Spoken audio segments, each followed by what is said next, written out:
Last night I was really very happy to meet you all, and I was thinking how I could reach you so spontaneously. It was a great thing to share the moments of meeting you. I went into your beings, to your problems yesterday. As Gregor has said that you all have got mostly the left-sided problem, not so much the right side. Means ego is not so much there as your left-sided problem.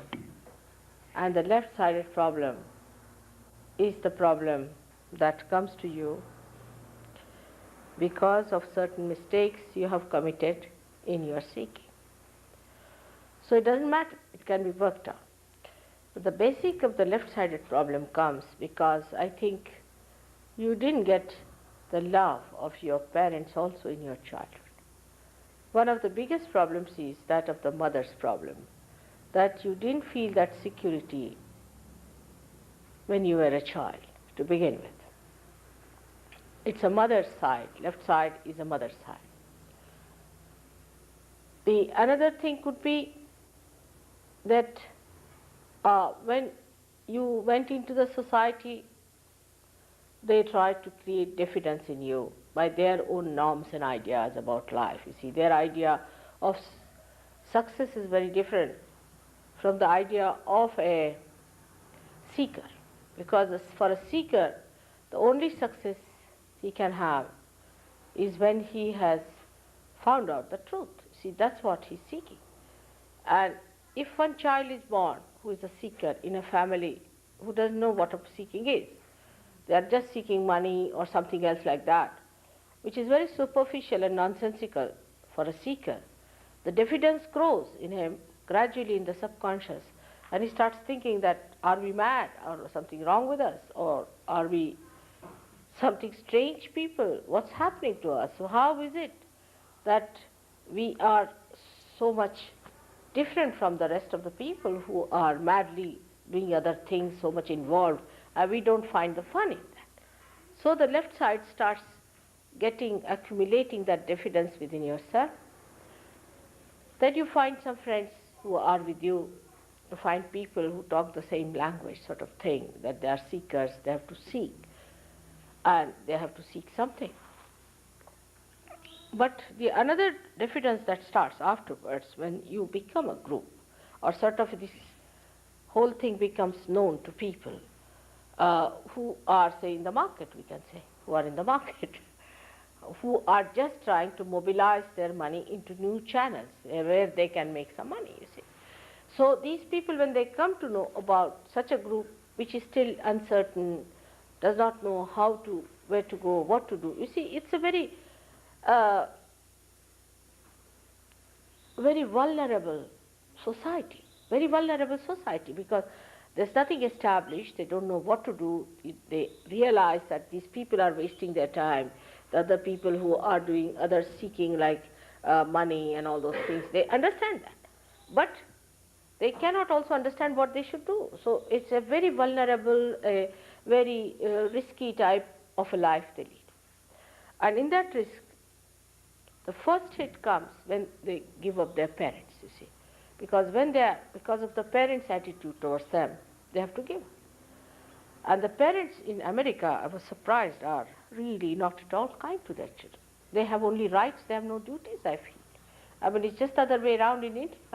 They have no duties for their children. They are rich people, they don't look after your, needs, nothing. I mean, it's something surprising. The other day, somebody told me a story that if the son is having a party or something and he's enjoying himself with his friends, then if they puts the music little loud, the mother in the other house would ring up the police and call him to ask the police to arrest this fellow. I mean, this is one can't imagine in India.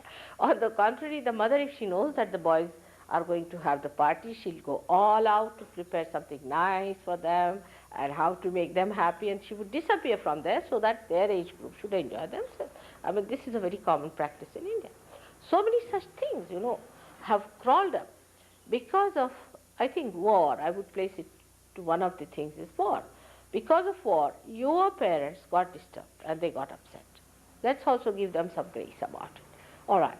So they were all very much frantic and disturbed and their nerves were broken. Let's take it like that.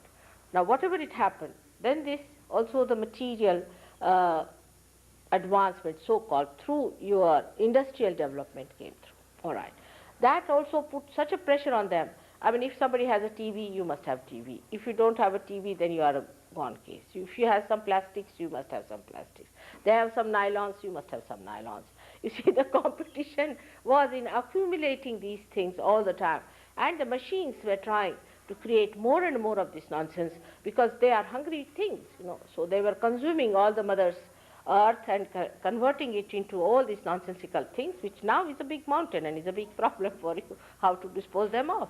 And the people in the household were trying to compete with others in this kind of a nonsensical pursuit. You see, the whole thing was a chaos for you because you are born with a different awareness within you, because you are awakened to a fact that material things are not going to give you joy.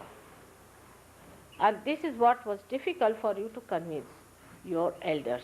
And the elders also got into the funny ideas of Freud, I should say, and all the people started writing books about nonsensical things, how to treat your children, how to behave towards them. It's something absurd. I can't believe it. It's shocking.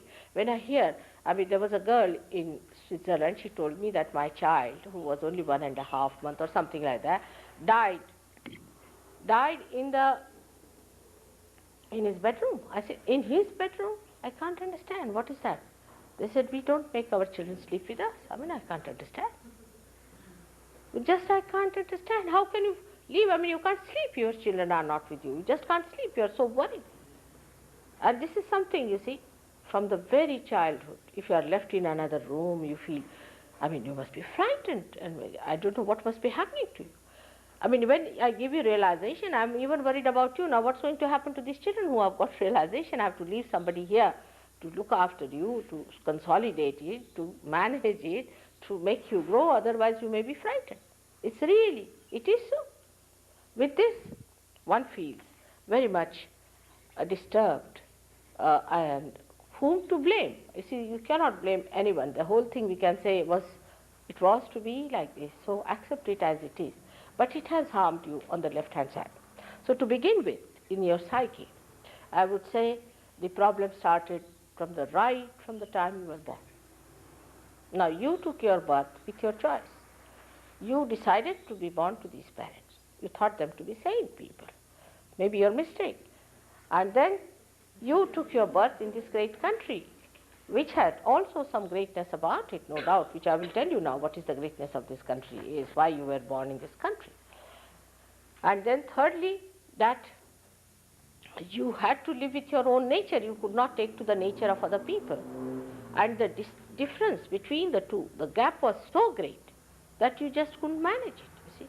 And you had to get out of it. And once you are out of your home, you are absolutely vulnerable to these people who are attacking you. Because you are not yet matured enough to face them, you are quite young, and you are suddenly attacked, your innocence is attacked. Then now you should not do this to your children.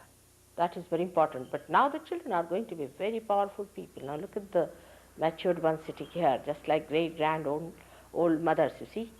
They are watching the things. Like when I went back, these two boys, one without a shirt, one with a shirt, standing there. I asked him, what are you doing here? He said, we are looking after all the crooks who are trying to go inside. And we are protecting you from them. These two little things, one was so big, still they are. They have put all their toys there to fight. You see, all the crooks that are going in. So they are all standing there, both of them. So it's like that. You see, these great children are to be born, no doubt. But in between is your generation, which is a very important generation for me, because you are the foundation of that great kingdom, the kingdom of God. So you are also very important. So the first thing you have to do, as I said, to say that, Mother, I am not guilty. Do not take anything upon yourself. Say that, Mother, I am not guilty. You don't blame yourself for anything. All right? First thing. Secondly is that the left side gives you a kind of a diffidence. It's such a vicious circle, you get a diffidence, all right? Because of diffidence, you do not get your realization, maybe. Even if you get your realization, you go little bit coming, little bit going, you see all the time, and you get more diffidence. Then the vicious circle starts. The diffidence again stops your feeling the vibrations. Again you get into diffidence. You start blaming yourself and hating yourself. Again it goes in a very bad vicious circle. So first and foremost thing for all of you is to have complete confidence into your faith that you have to seek something beyond. First say, this is the first faith you should have, that you have to seek something beyond, and whatever you are doing in this may be mistaken. Doesn't matter, but your aims were correct. Your aims were perfect and your aims were correct. All right. Now the second thing you have to know in yourself, that you are not all these things like the worldly things that you see, but you are the Spirit. You are the Spirit. Now believe that you are. Do not have diffidence because you have failed so far. Doesn't matter. Whatever has happened, ultimately if you find it, you find it. So second thing you have to know. Second thing you have to know that you are the Spirit. This is the second point, and I was gradually yesterday strengthening your left side, of which you are not aware. Perhaps you think that you are very egoistical. Some people think like that, and that this is the ego. But mostly this whatever ego you had is also finished, because the way they were bumping at it, you see, so it is hurt ego. And it may become a guilt within you. You say, oh, I should not have done this, I should not have done this, I should not have. No use worrying about these things. No use going back onto it. So because of this, you see, the left side, which is a very important side in Sahaja Yoga, is affected. And it starts right from the Swadhisthana, in the Swadhisthana chakra. As I told you that I am going to tell you about your chakras, but more relating to the left side. Left side, as Gregor has written a book, Advent, in which he describes it as the sin against the mother.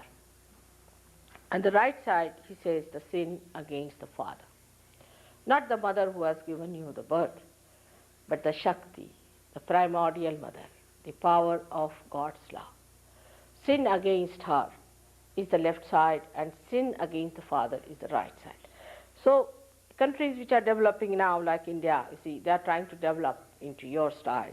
They are going to have plastics and nylons and everything, then they'll take to drugs, then they'll become hippies, and then this will happen, and then I'll have to give them realization. Before going all these circles, they are not going to listen to me. They don't want to short circuit it, you see, so let them go ahead with it.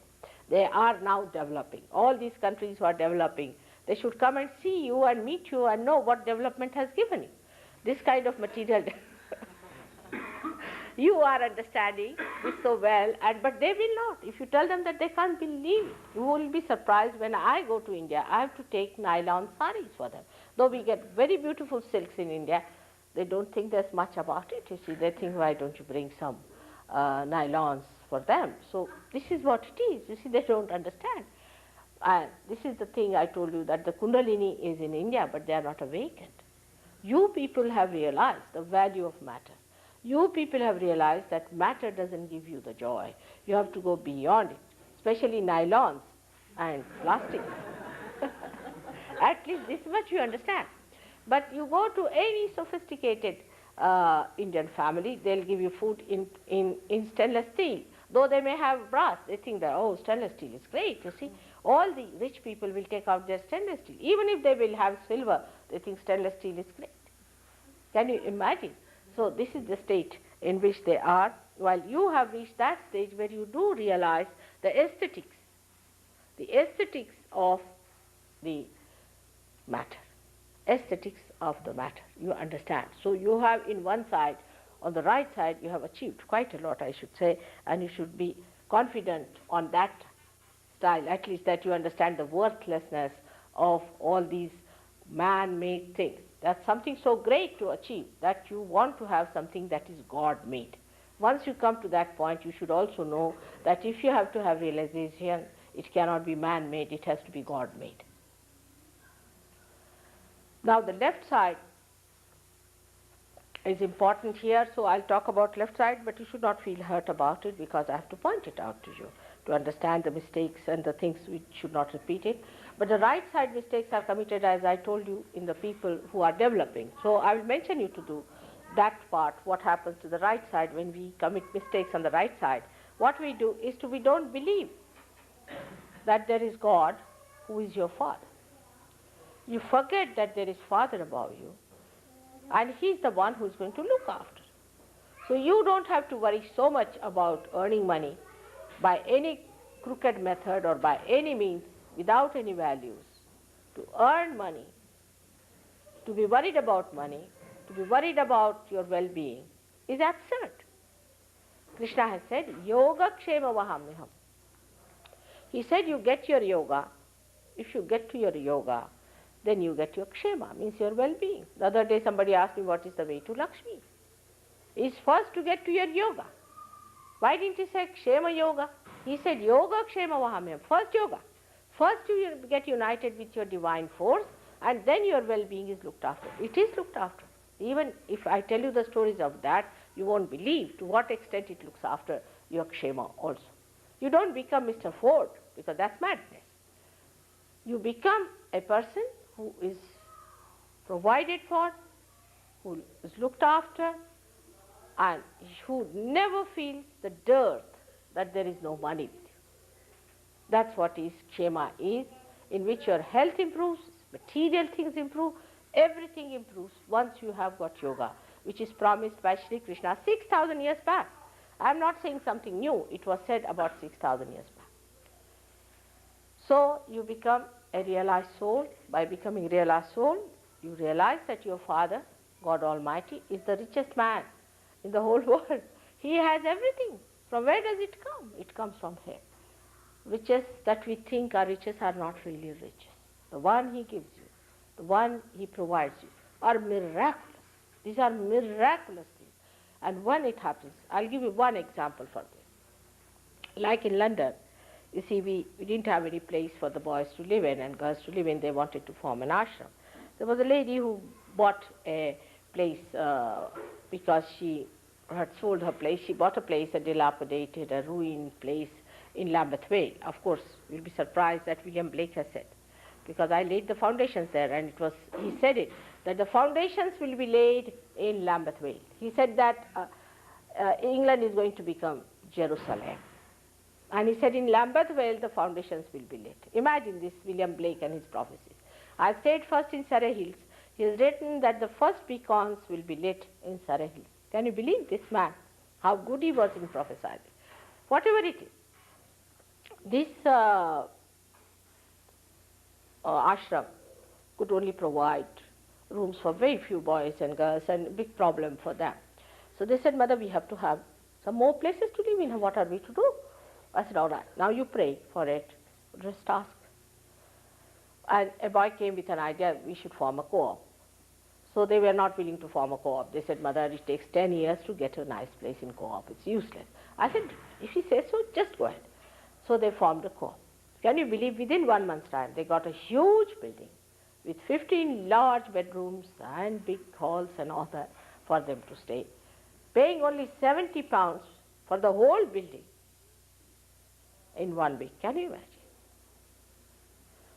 Then after a month, they got a huge, big, very, very big hotel with all things there, beds and linen and cutlery and crockery and everything that you could think of, paying only £70 per week for all such a huge big thing where about 25 people can easily live. And they have got halls and basements and this and that. We had 16 marriages on the Krishnashtami day. And all these newly married couples stayed in that hotel very nicely, paying nothing because you don't have to pay there. But these boys might have paid, I don't know what they did among themselves. But this is what it is. This is a kshema. And such a beautiful atmosphere in that place, everybody enjoying the pure knowledge and the pure love. Now we are on the left-hand side, and when I will discuss about the chakras, I'll be dealing, pertaining more to the left side and not to the right side, which is the side which we say is of material well-being, or say how do you get your physical well-being. You also get your physical well-being through this. Just raise it a little too. They can't quite hear. Can you see, all of you?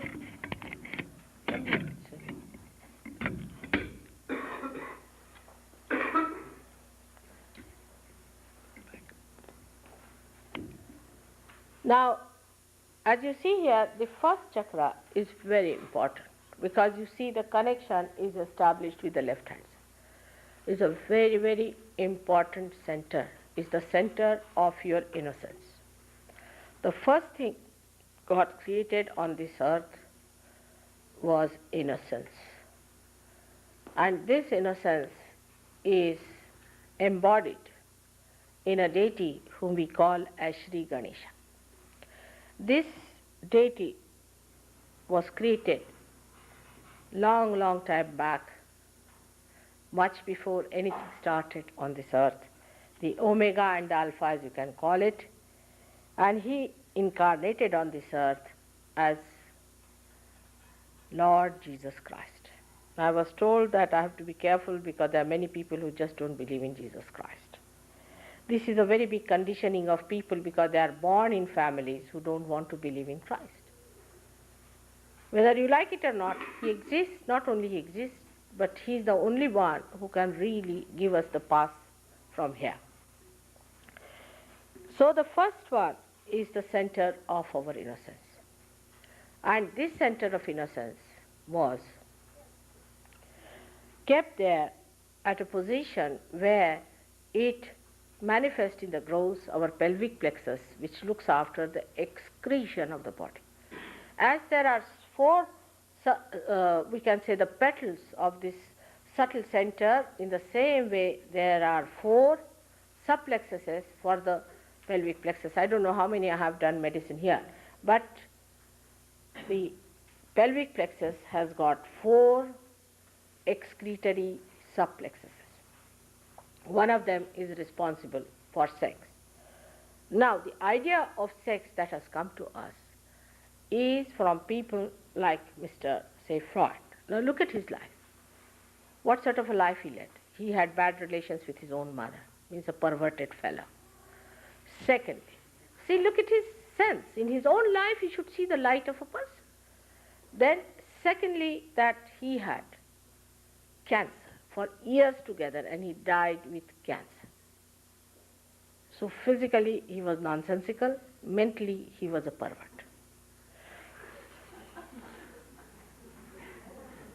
Yes, I mean you must see the person whom you try to follow, all right? So it's so logical. Now you see his life as it is. He taught you, oh, that if you try to condition yourself about sex, and if you marry someone and you are married to one person and then you are attached, it's conditioning of the society. But he was half-baked because you are not on your left side. See, if you say that what's wrong if I do this, what's wrong if I do that, what's wrong if I do that, if you go on like this, then you forget the other side, which is the ego. Which is the ego side. And then the ego side develops, and then you can become a mad person. Then your sex can be a problem. Today the sex of modern people is such a problem. We should face it. Perhaps you do not know that what a percentage of American young people are important today.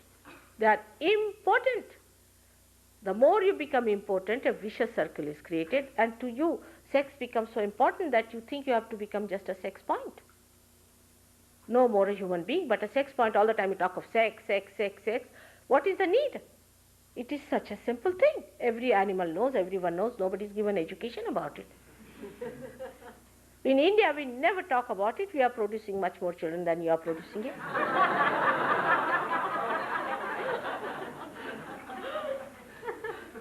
There's also another reason why we produce more children is The load has to be on us because children don't want to be born here. The conditions are so bad. In England, 2 children are killed. 2 children, can you believe it? Is announced. 2 children are killed every week by parents. I mean, I can't think of one parent in India who will do that. One. We have poverty, we have everything. But no mother can kill her own child. I mean, even if she has 12 children, she wouldn't mind. Mind is not the thing. She loves them. She can't afford to lose even one child out of them. I mean, it is another extreme we have. Like, we can even sell our country for our children's sake. We are to that limit. You see, some of the people who are so attached to their children that they don't mind. For their children's sake, they can sell their country. I mean, that's going to another extreme. But I must say that children would like to be born in India, not here. So we are carrying the load upon ourselves. But the main thing is our sex ideas are really being conditioned by this so-called deconditioner. When they say do not condition yourself, actually they decondition you. They think, but they are conditioning you much more by saying do this, do that. You see, sex, you don't have to run away from that. You don't have to get out from that, not at all. But sane ideas must be developed about sex, and you have to lead a very good married life. Married life is the blessing of the goddess on you. It's a Grihalakshmi. The way you treat your women, the women treat you the way, I mean, it's a reaction. You see, the men treated them so shabbily, now the women are becoming mad here. I must say they are getting mad. You can't live without men. How can you live without them? It's impossible. If you think you can live without men, you are sadly mistaken. It's a wrong idea. You cannot. And men can't live without you. Now you might say there are people, I was amazed also, another amazing thing I heard was that 65% people in California are homosexual. It's something shocking, another thing it is. Because it's perversion. Now why it happens? I had a boy in New York who came to me, who was like a boy, he had mustaches, everything, was talking like a woman, you know. I said, what's wrong with this fellow? First I didn't understand, you know. Then they told me, mother, he's something like that, and this, that, and that. I said, all right. But actually he was possessed by a woman. He was possessed by a woman. I removed that possession, and he said, now I feel like a man, and he started walking in a different way altogether. He changed his gait and everything, and he was walking in a different way. Just imagine, it was just a possession of a woman on him. So he was behaving like a woman, and he was seeking a company of a man instead of a woman, which he should seek. That's a normal thing to do. And he became abnormal. Now when they became abnormal, nobody is there to protect it. Nobody is going to tell them that this is abnormal. This is nothing that you should say, this is sin, this is illegal. Nobody is going to listen to that. If you tell human beings this is wrong, they will sit on your head. They will never do it. Never tell them this is wrong. Tell them this is right. Go ahead with it. When they suffer, they will come back. This is the way our modern society is working towards you. All right, you want homosexuality? Permit it. You want killing? Permit it. Whatever you want, you do it. Well, they have a feeling behind them that once you allow them to do what they like, either they'll be finished completely once for all, headache is gone, or once they realize they'll come back to normalcy. I think this must be the basics for everybody, not going into it and finding out that 65% people are suffering from such an absurd thing, which is not at all joy-giving. It's never joy-giving. It's just ego pampering. Because some women told me, mother, these men are so dominating and they are so horrid, and that's why we should not have anything to do with them. All right? And they try to push us here and there, and they try to harass us, so we have nothing to do with them. We'll have ladies together. I said, that's not the way. You should know how to handle them. They are very sweet. Oh, they are extremely sweet. You see, you should know how to handle them. They are like children, absolutely like children. But you have to be a real mother to understand them. They are so sweet, you can't imagine. They are extremely sweet and good people. Same about men, I would say, that the way they see the women are sort of dominating them and all that. There are ways of handling the women of that kind also. You can manage that. You see, you have forgotten the sweet methods of romance. You see, now the romance depends on the wig you wear. If a woman is wearing a particular type of a wig, the man falls in love. She changes the wig, the love is finished. These kind of artificial ideas, if you have about your relationship with each other, if it is the hair you like, if it is the eyes you like and all that, it will not last. But the feeling that we belong to each other, just we belong to each other and we have to love each other. Then you don't see these defects in each other, you don't find these problems, not at all. I mean, you need not be with your husband all the time, but you enjoy the separation. And then you enjoy also the meeting. It's not that if you are away from him, then you are bored stiff, not at all. It's a very sweet thing that happens to you and can happen to all of you when you are realized. Once you are realized, you come to such a normal position that the whole thing normalizes, you see, because that's an absolute point. That's the thing that takes away all your imbalances, all your problems, and you really know what is love, what is enjoyment. This Gregor is the one who came here, did all kinds of nonsensical things here, you know. The day he was telling to me the other day that, Mother, you are the master of putting all the pieces together in a very nice integrated manner. And it's true that it is the spirit in you, God does that. It just brings back everything that's all looking so ugly and so disintegrated into one beautiful form. And all the romances that you have heard of, now he is such a romance for his wife, you know, he's so romantic that nobody can believe that he's a modern man.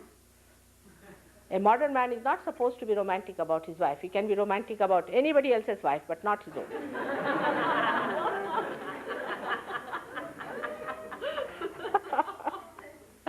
So this is the absurdity of our ideas about love. She's your own. Why not enjoy your own things instead of enjoying somebody else's things? Like in India, you see, supposing you get an Indian, he may be a thug, he may come to your house and run away with your things, you know, may run away with all your things that you have, can't do it. But if you get another one, a Western man in the house, he'll run away with your wife only. You don't know what he will do. He'll talk very sweetly and run away with a wife. And he will think, oh, I've done such a great thing, she loves me, and he is not bothered as to the whole system of the family is finished, the whole thing is finished. Like we had one boy, a journalist, who was 26-year-old, and his friend was 24-year-old, and he invited the friend to his house. The mother was 48-year-old, and she ran away with the friend. And 4 children were left behind, and her father didn't know what to do. She had a divorce, and she got the house divided. The children are thrown to places. I mean, this is absurd. How can you do it? And she came to me, oh, I'm in love with him, Mother. I said, this little boy who is younger to your son, how can you be in love? Are you mad? You must be mad to believe in such a thing. And the fellow was interested in her money, perhaps, maybe. I don't know what he was interested, but they were in love, supposed to be in love. I don't know what sort of a love is this one. See, how can you be in love with your great-grandchildren? It's absurd. You know, this is so absurd. You see these 80-year-old people trying to copy with you, going in a pub and dancing like you with the shaking hands and everything shaking and collapsing next moment. What is there to compete with these young children? You are grown up, you are matured, you are sensible, you are sane, enjoy them. It's a funny thing, you see, in these modernity we have gone very much away from reality. That's why we are away from joy and enjoyment. All right, so this is it, that sex, it is to be used for its right purpose and to be used at its right point, means at the Muladhara. Christ said one thing. He said, it is written, thou shalt not commit adultery. I say, thou shalt not have adulterous eyes, because he knew this would happen, and he is placed at that point where he controls the eyes. Nowadays we have started doing sex with our eyes, this flirting business. What do you get out of it? Looking at this girl, looking at that girl, looking at this girl, that girl, what are you getting? Your eyes are ruined, your attention is ruined, you are finished and fagged out. And by the time you have seen 20 girls, you sit down and say, ah. This is the best way to age. And then you go to beauty clinics and try to look younger. See, what is the need to look at these girls like this? They are all your sisters. Have purity in your heart. There is no need to waste your attention so much. There is no need to waste your attention. For an Indian would be looking at the things and you will be looking at the women or the men. You finish your choice at a point. You finish it and enjoy it. Even in guru shopping you do the same thing. You have come to me now, I have told you the truth. But tomorrow another guru comes in, let's go and have a look. If you have that kind of a frivolous idea about yourself, Sahaja Yoga is not going to work out in you. You have to settle down with it. You have to work it out. Your spirit is to be completely uncovered and is to be brought into complete consciousness of yours. You should really become the master. Unless and until you are master, you should not give in. And don't go to these people just to look at them, because you spoil your attention. So, doing sex with your thinking leads you to impotency. If you have to eat food with your mouth, you start eating with your nose, the mouth will be finished because it's frozen, and the nose will be finished too, and you won't be eating either. Whatever things have to do, whatever ways, you should allow that organ to work out that thing. So that's why the spontaneity in sex is lost. You think about it, plan about. How can you plan? I just can't understand. You plan about everything that is so spontaneous. And that's why there is such a problem. And people talk here as if sex is something out of the blue. It is just there, it exists, and you don't have to learn about it. It is all there, and to talk about it also is not necessary. It is your own private. It's absolutely private and sacred thing between you and your wife. That's all. Nothing beyond, nothing before. It's a very sacred thing. The more sacred it is, the more you enjoy it. I have known people in India who are 90 years of age and still very potent. One gentleman came to tell me that, mother, my wife has died and I'm still, I don't know. I said, it's all right. He said, how do you manage? I told him, how do you manage? He said, I'm living in her separation, I'm living. That's how they live. And they manage themselves. While here the people at a very young age just become exhausted and finished. So we have to understand that in Sahaja Yoga, you try, it will work out. It works out also. Gradually your attention will be stationed. You will be very much in the center and you will develop your innocence in such a beautiful manner. You get back your innocence in such. Can you believe it? Completely become so innocent and so simple that you are amazed at yourself. Your innocence is there as far as money is concerned, no doubt. Still you are intact on that point. On that point, Indians are not. You are innocent as far as material things are concerned. For example, you don't mind giving all the money to these horrible gurus as long as you get your realization. But there, I think, innocence is not stupidity. How can you give money for your realization? I mean, it's a simple thing, you must understand. You cannot pay money for your realization. One thing you must understand. Anybody who says, now I've got vibration, some people go to someone and feel heated up. Then they go on feeling heated up more and more and more. This heat is coming from that man and is going to increase your heat all the time. And it is going to increase and increase and increase, and your chakras are going to be ruined completely by this fellow. It has to be reduced, it has to come to the cooling point, and you must feel the cooling point. If you cannot feel the cooling point, then you must know that this man is absolutely wrong. Heat is not the sign of cleansing. When you are feeling heat here now, for example, it is because the cleansing is taking place. Once the cleansing is over, the cool breeze must blow in and you must feel the cool breeze. Now some people might feel absolutely cold, just like frozen. That's also not a good sign. That means you are left-sided. Some of you may feel that kind of a thing. It's not the feeling, the cold is the point, it's the feeling, the cool breeze. It's a breeze-like feeling that you get from my photograph also will get. That's the way you have to judge yourself.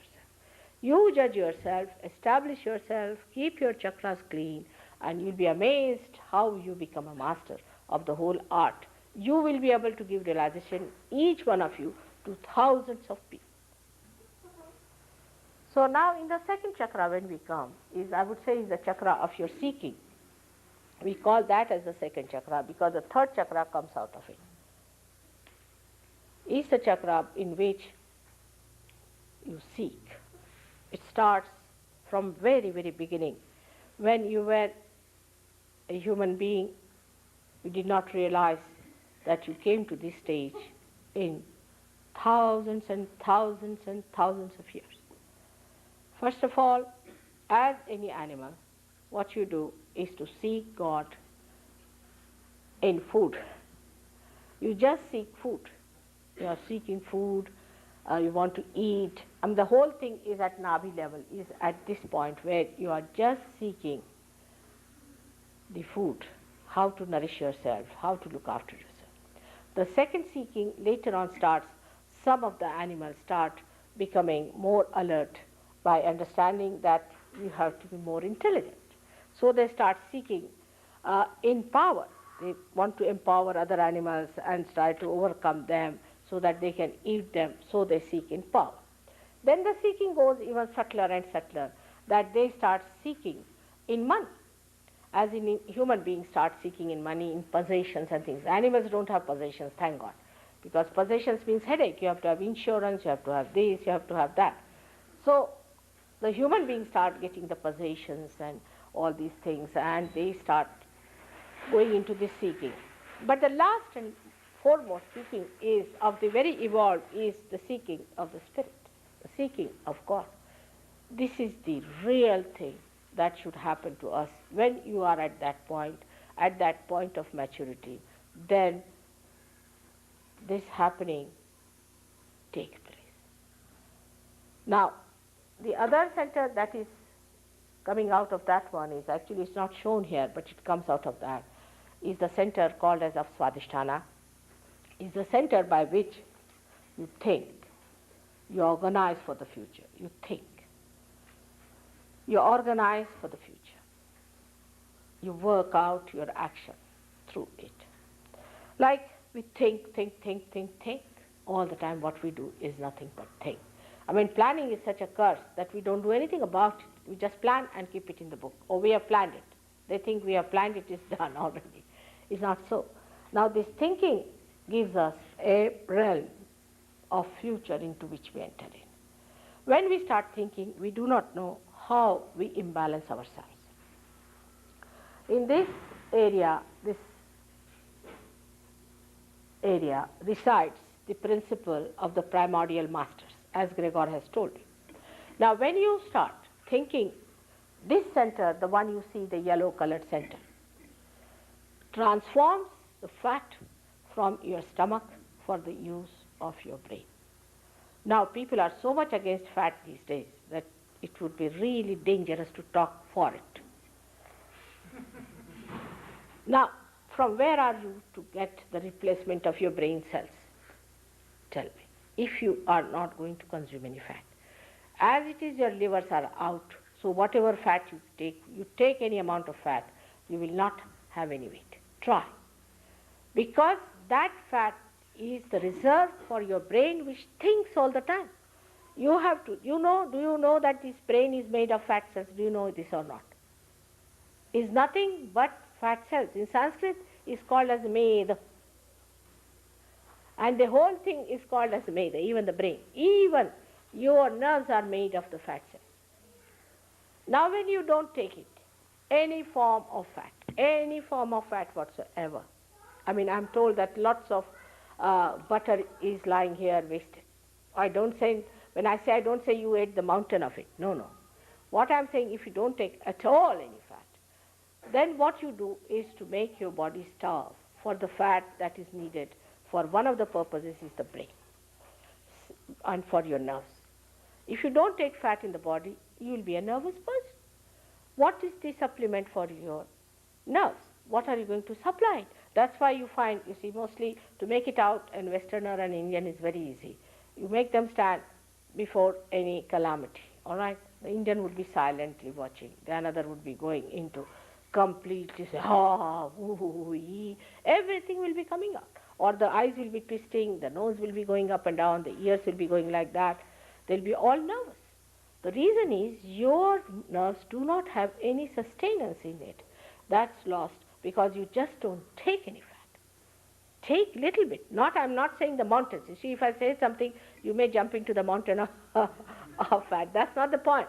But just to avoid completely the fat is a wrong idea, creates an imbalance. Now this poor center has to do double job. Firstly, it has to supply the fat to the brain. Secondly, it has to look after your liver on the right hand side. When it moves to the left hand side, your pancreas, your spleen, your kidneys and uterus. Can you imagine? All these things this poor thing has to do. Now if you are thinking all the time, then it is trying to find out all the fat globules it can get from everywhere to supply in the brain. All right. And if it does not get that, then it is a dangerous thing. But even if it gets it, then it is creating a problem for the other organs which it has to look after. That's how people get diabetes. You don't get diabetes because you eat sugar. It's a wrong idea altogether. I don't know from why the doctors have started this kind of a thing. For example, in India, people take sugars, at least half a kilo of sugar per day in the villages, at least minimum. They eat more sugar than they eat rice. Take it from me. But nobody has diabetes. Why? Because they don't think.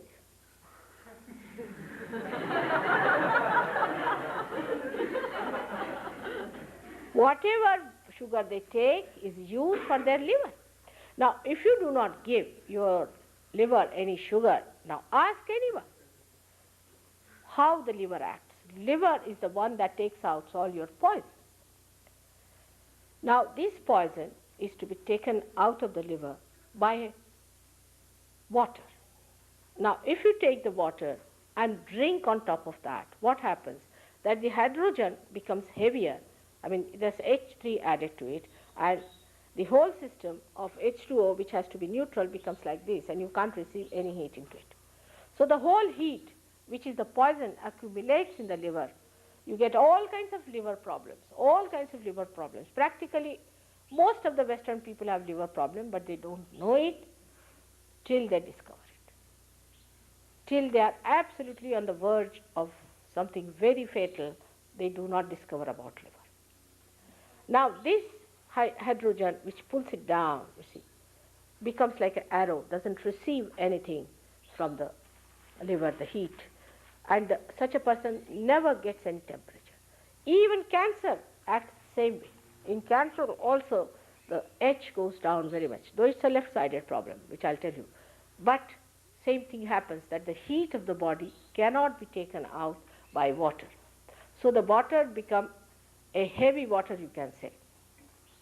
But after realization, the hydrogen goes up like that, and you receive all the heat. And people who have bad liver feel terrible heat on the right-hand side. Now you have to take carbohydrates to neutralize that heat. You have to take carbohydrates.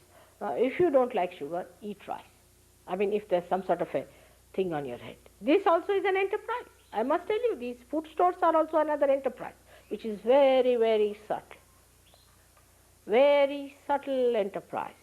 You see, as you had other enterprises of gurus, then you had of holidays, you see, some idea must have come. Then these what were there? Singers, musicians were there, 4 of them, Beatles. You know, the one who created them, Beatles, his uncle has told me the story how he did it. It was all maneuvering to begin with. And that maneuvering made people mad, and that madness is still on. You see, people go on into that. It's all auto-suggestion and all those things, they work it out. They're psychologists, you see, and they know how to maneuver people and how to dominate them. They know, and they manage it. They work it out on your weaknesses, like you do not know about food. Now, some of the health food I ate, it was not for human beings, it was for buffaloes, I felt. Really. Some of the foods were so hard and so harsh. I got such a pain in my stomach. I said, no, this is not for human beings.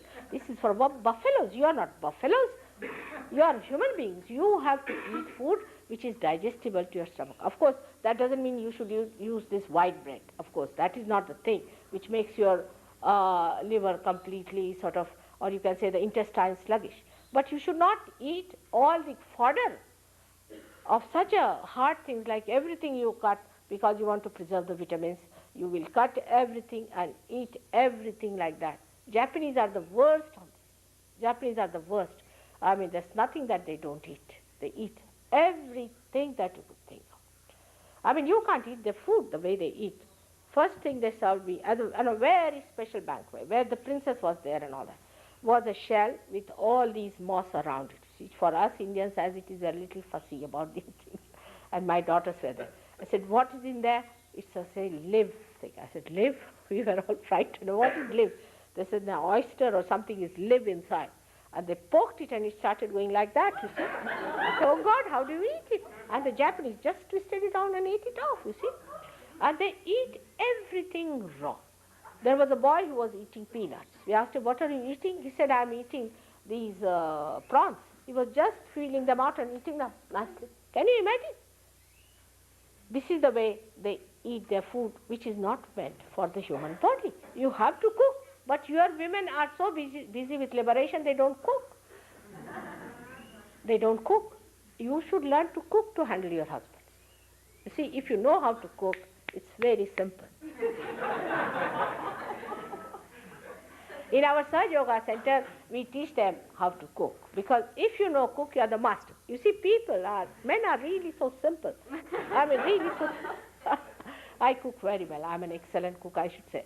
But a gentleman came to see me. He was a German, and he told me that there was one chairman of a company that he told me, if you want to eat the best chicken, ask Mrs. Srivastav to cook for it. That's my another name. And she's an excellent cook. I was surprised I had this reputation all over that I cook so well with chicken. And he came all the way, you see, and he brought the chicken with him. And he came all the way to cook with me and to eat it. And he was a very big man also himself. I was amazed to see that just to learn how to cook the chicken. He said, my wife doesn't know how to cook. Just imagine how helpless he was. All men are helpless as far as food is concerned. If you give them good food, you see, they may say, oh, we can eat whatever we like. But it's not so. If you know their tastes and things, and if you know how to handle them, it's very easy to handle them. Like somebody told me, Indian men are very great cowards. I said, why? Because they don't know how to cook, that's why they don't divorce. Imagine to say such a thing. It's not that. They're very wise. What's this of changing every day a wife, you see? One wife, she knows all about your habits, she knows everything, she knows how to cook for you. It's a good idea. We carry on very well as companions. Every time if you change, God knows she may come as a shrew, she may come as anything. You may lose your head with somebody, another may break your hand, another may break your legs. It's better to know one and handle her for this lifetime. So next time at least you don't face that time. It's very simple and wise way of living together to understand that in one lifetime only, if you live with one person, you develop that love, that attention, that understanding, because human beings basically are very good. If you live with somebody for 2 days, you will just see the superficial things of that person. That may not be good. So to get to the depth of a person, it's necessary you live with that person with a loving care, you see that person, and you will discover how beautiful that person is. He is so beautiful sometimes that you're surprised at him. The other day, I had to go for something to a hospital. I mean, I never go to a hospital, but something happened and doctors were after my life, you must do this, you must do that. And my husband couldn't see that. He was so upset, he had never seen me like that. So he went back to his office, he put his head like this, and he was sitting there, didn't do any work and anything. So when he came back, I was angry with him. I said, what do you mean by not being here? I was here and there were other people. But actually I knew what he was doing. So I went and told him, I know you ran away, you coward, you couldn't stand there. He said, it's true, I couldn't see it. And then his secretary told me, oh boy, he was horrid. He wouldn't talk to me, he wouldn't allow me to do anything. That's what happened. So to understand a man, it's such a great thing to love. I don't know if you realize that. It's such a great thing to love, to give. It's much greater than to have. Giving, I don't know if you have tried or not. All my life I've done nothing but giving. And I think I feel so happy about it. The real source of happiness lies in giving only, not in taking with anyone. It's such a great thing to give. Give, give, give. And you'll be amazed you have no dearth of anything. That is what one has to understand. But to think about what things I should preserve, what things I should give, what is there to think? If somebody likes to have it, doesn't matter. It works out. Now, the second center is also of the Lakshmi center, because you asked me how to get the Lakshmi. Now, this is the center of Lakshmi, because Lakshmi is the deity of the center, and the deity actually who is the male side of it is the one who is the kinetic side. The power is the potential side and the kinetic side is the male side. So Lakshmi is the power of Narayana. Narayana is the deity whom you call as Vishnu. That's why Vishnu only incarnates. Because he comes for our seeking, he incarnates to give us our higher awareness. Always the Vishnu incarnates, or the aspects of Vishnu incarnate. And that's how we have been evolving one after another. For example, when Noah's Ark was built, it was Vishnu who came in the form of a dolphin, fish, and saved that Noah's Ark. And that's how we were saved. Then a tortoise form it came in, to make the fishes come to the shore and start crawling on the Mother Earth. Like that, a leader is always born, and that leader is the aspect of God, is the incarnation. Now many will say we don't believe in it. So many are like that. We don't believe in this, don't believe in that, don't believe in that. We believe in this and believe in this. Now how can you say that? First of all, know that you say this because you are conditioned for something. You have a fixation. When you say I believe in it, or you say I don't believe in it, you have not reached your absolute awareness, have you? How can you judge? You cannot judge. So you have to become that. Once you become that, you just put your hands and ask the question, was Vishnu an incarnation? Was it the aspect of incarnation that gives us our realization? You will start getting more breeze, and then you will know that it is so. But this fact about Vishnu, that he exists, you will only know after your realization. When you raise the Kundalini, and if the Kundalini stops at this point of Nabhi, then you have to take his name. If you don't take his name, it won't rise. That's why the mantra is a very big science, to know first of all how the Kundalini is moving. You can say the mantra is like, to give it very gross example, is like a toll that you pay at every point. So when you go up to a gate, now you have to pass through that. Then you pay a toll. But somebody gives you a mantra before realization, it has no meaning. Because you have not started moving as yet. If your car has not started moving as yet, how can you pay the toll? Whom are you paying the toll? You are just paying the toll to the guru, who is nonsensical. You have to go to that point where your Kundalini has stopped, which you can see yourself and feel it.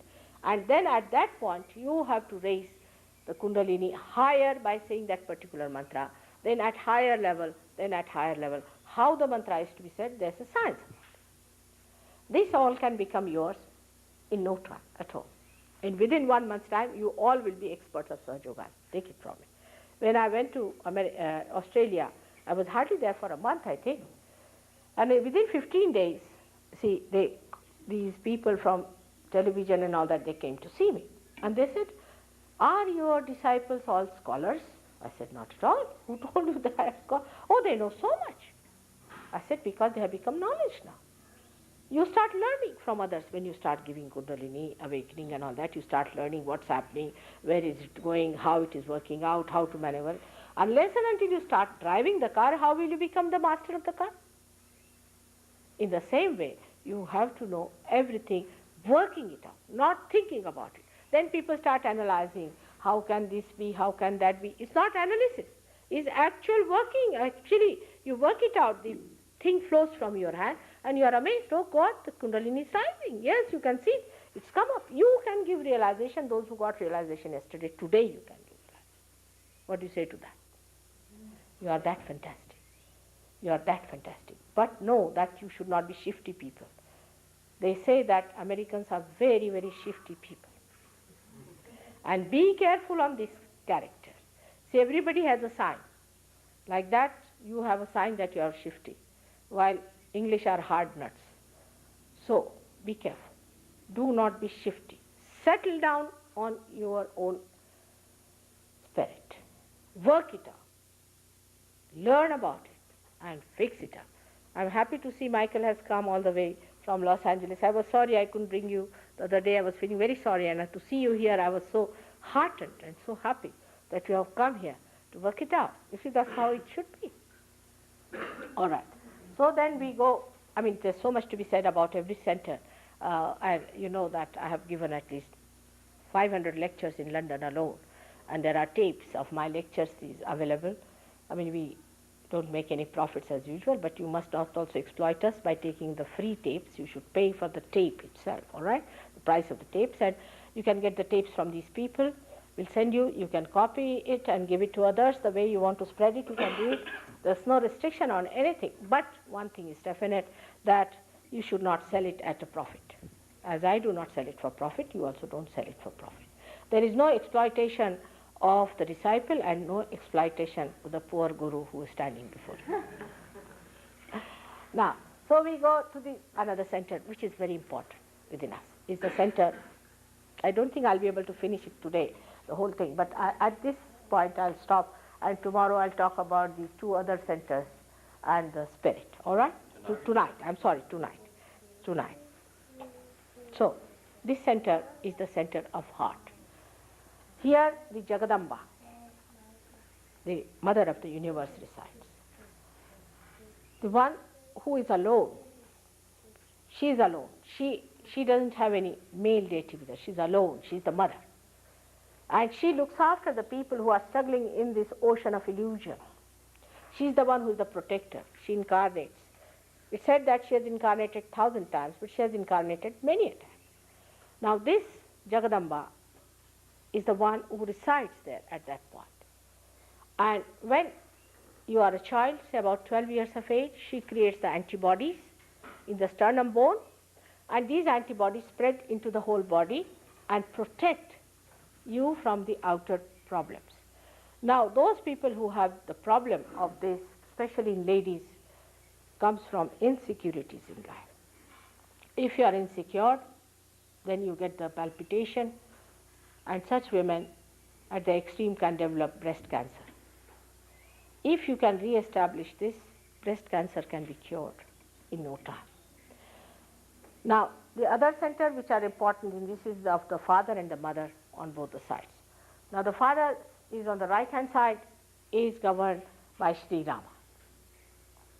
Sri Rama and Sita, who came on this earth, they are not standing in the center, so you can see it very clearly that they are not worried about the evolution part of it, but they came on this earth to establish the right conduct of a person, especially in the political and economic field of life. How to be an ideal, a philosopher, or you can say a benevolent king. He tried to establish the symbol of that, Sri Rama, and those people who suffer from father's problem. Supposing the father has died very early, they have this problem. And the symptoms of that is you get asthmas. You develop asthmas. If you have any problem of the father, if your father has died early, or your father is torturing you, or you have no respect for your father, if you are a bad father, I mean the fatherhood itself, when it is challenged, you get these problems, and asthma develops. Asthma, what you call that, breathing trouble develops. It could be with a combination of that, right side heart, and also Vishuddhi, but mostly it is the right side heart. It could combine with the Vishuddhi. Now, the left hand side is the mother's thing, is the Parvati, is the wife of Sadashiva, which resides there in her form as a mother, Annapurna, or she's the one who is the giver of food. She gives you food. When she is in you, you find that if you cook for 2 people, it will last for as many as who want to eat there. It's like that. This is the deity that comes when it is awakened, it works out. Now, when this Swadhisthana chakra is governed by Brahmadeva and Saraswati. Those who are students, for them it is essential to get this, because they are the gods and goddesses of your arts like music, dancing and all those things. Also, they give you the power of truth, in the sense that if you have a good Swadhisthana, then if you say something, it comes out true. Your Vani means your tongue, your Vani would be voice, your tongues that you speak becomes the truth, is the power of this one. With the Lakshmi Tattva, as I told you, you get your affluence. Wherever you go, you bring affluence.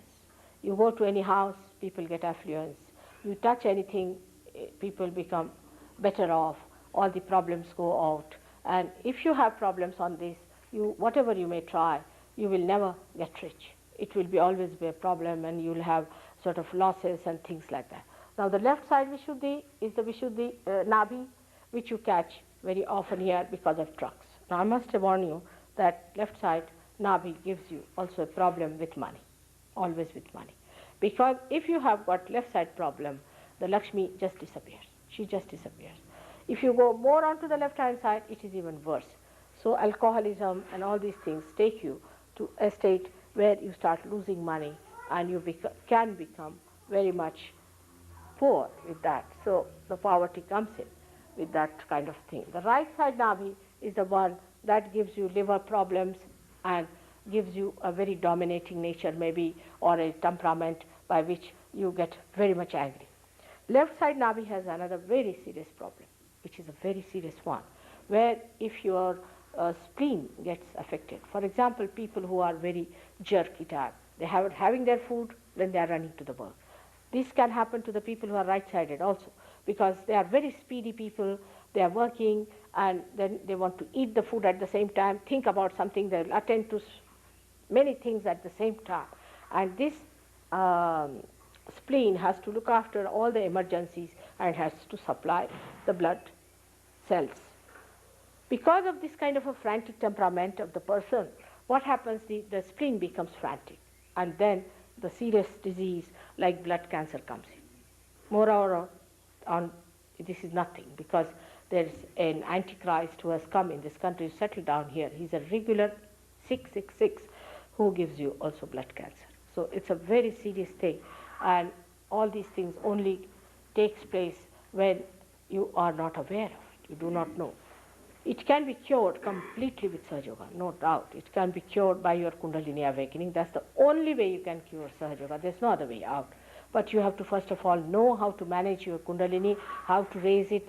But the first thing you have to do is to give up some of your fixations you have, because it's a new venue you are entering into. And like any scientist, you should keep yourself open, absolutely open, and see for yourself and know for yourself that you have to understand everything in such a way that it should be logical.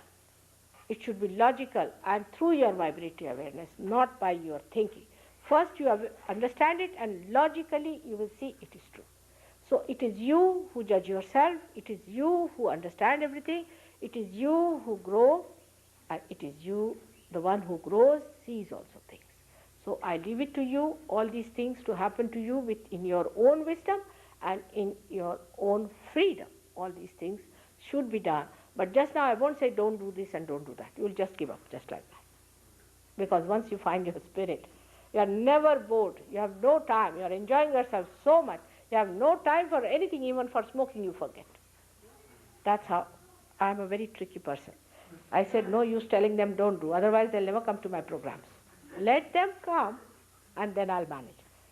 Then you start really saving money on these nonsensical things, nonsensical habits that you have got, you want to get rid of them, it just works out. So for the time being, I think today is all right, but in the evening time, I'll tell you all the rest of it. And we have got luckily here 2 persons who have agreed to stay. She was in London and Michael was with me, who are deciding to stay in Santa Cruz. It is she who brought me here. It is she who gave all this idea. And it is now her responsibility to see that you are put onto the right path, and that without challenging your ego, she should do it, because it can be dangerous also. So, because she is one of you, so you may not like it, her telling you something, so don't mind. You will become like her also. Don't feel that there's something aggressive about her. That is very important, because with me it's all right, because first of all I'm a mother, and also I'm something different. But for her you will think she's just like you, so doesn't matter. You will become like her, and can also give realization to many. Thank you very much. So any questions? I'll answer them.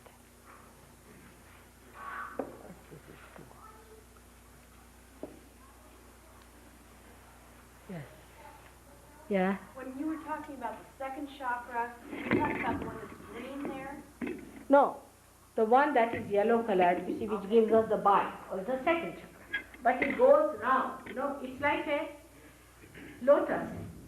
Have you seen a lotus which has got a stalk? The stalk is in the third chakra, comes out of there. And it goes round all over, it supplies everywhere, it can bend down. So this is the chakra which is flexible one.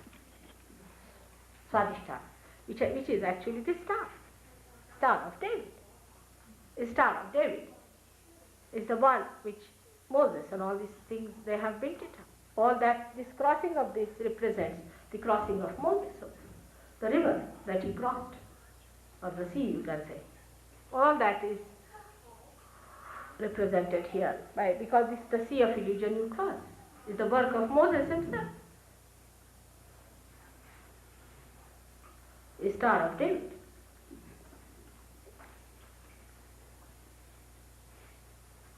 Yes. Will you explain the difference between self-consciousness and self-realization? The difference between self-consciousness and self-realization. I don't know what is self-consciousness, but self-realization and self-knowledge is the same. But self-consciousness, what I learned, my own Indian English, I would say, is that you are very conscious of yourself, that you are very particular about your body, and you are, there's another word for that in English language, is that vanity? Something. That's different. Self-knowledge, Atma Bodha, knowledge of the self. One by one, all right. Just one here, one there, then. All right? Huh? Last night I went home. I was here last night, and I went home and did as you told me to do. And I went to bed to go to sleep, and it was terrifying. Why? What happened? Well, I was having nightmares. Oh, yes, you may. In the first day you may have. Because, you see, there are spirits around and they will try to dissuade you. Well, what came was an image of my mother, and she was killing herself. Your mother? Yeah. It can be anything. You see, what happens sometimes when you sleep, I mean, you must have had, first of all, a very deep sleep. That's one thing happens. But when you come out of that sleep, sometimes you pass through your subconscious area in the beginning. And the impressions that you have had in your sushupti, means in the deeper sleep, are not there. But you just remember what you have seen in your present subconscious mind, see? And you touch that. But afterwards you get rid of it, no problem. It happens. Also, I want to ask you a question about, you said last night about drinking, and when people become alcoholics, are they possessed by negative forces? They could be, very much. Okay. Because they go to the left side. You see, if you drink, you go to the left side. You are in a vulnerable state then, because you enter into an area which is unknown to you, is the collective subconscious. And people can attack you, see, which is possible. Like Michael himself will tell you, he was, after realization, he started seeing them the way they were there. He could see them. And then he could fight them better, because if you become something else, you can fight them better. Otherwise they are in you. Till you become mad, you don't know they are there. Also, is that passed on from mother to child? Very much. Very much. Very much, no doubt. You see, you share them even from your friends sometimes. That's what people don't know when they deal with other psyches and things like that. They don't know that there is a way of protecting yourself from this. You have to protect. It's very subtle. They are just like diseases. They spread and they can attack you. They can get into you. It's very simple. It happens.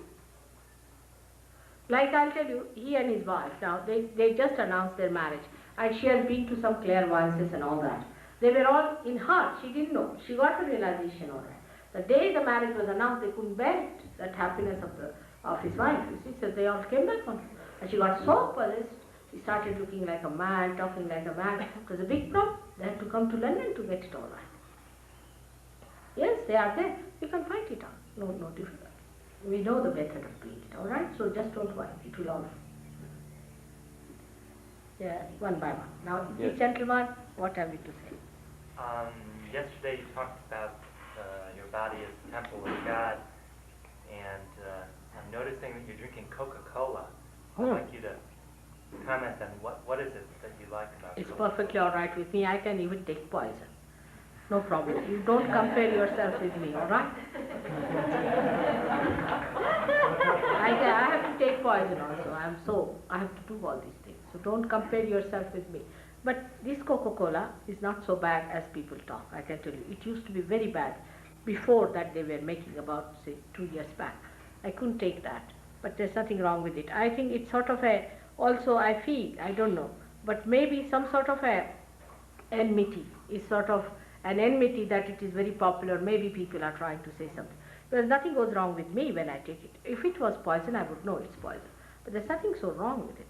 Because you see, I don't know, whatever they give me, I drink. I don't mind. But of course, not the alcohol. Even if I take alcohol, nothing will happen to me, but I would not take it. Because I don't need it at all. I'm already in the spirits. I don't need it. But now with I don't think there's wrong in this Coca-Cola. It used to be bad once upon a time, I would say about a year back or so.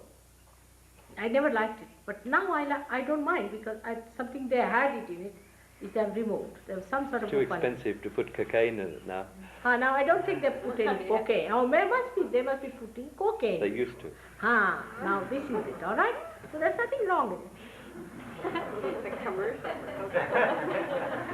Yeah. They must.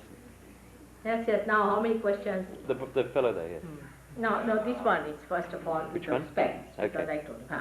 I was wondering, how is it best to cook the seeds of delusion, or will the Kundalini take care of that on its own? How is it?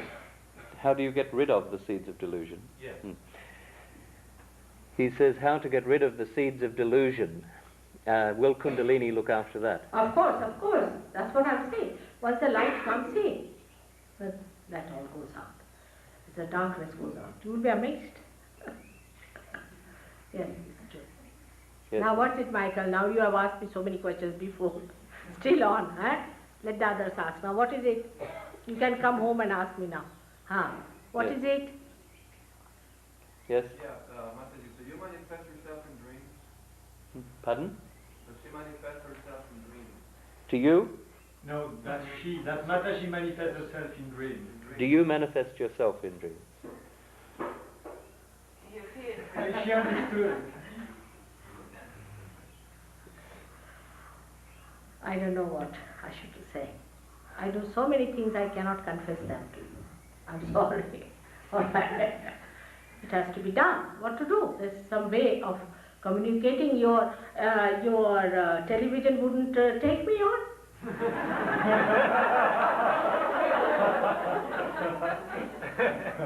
All right. So I have to use some tricks. It's true. What's it? This is the first time I'm being introduced to the Kundalini or chakra or whatever, the vocabulary. Is there any... Yes, we have books. You can see that.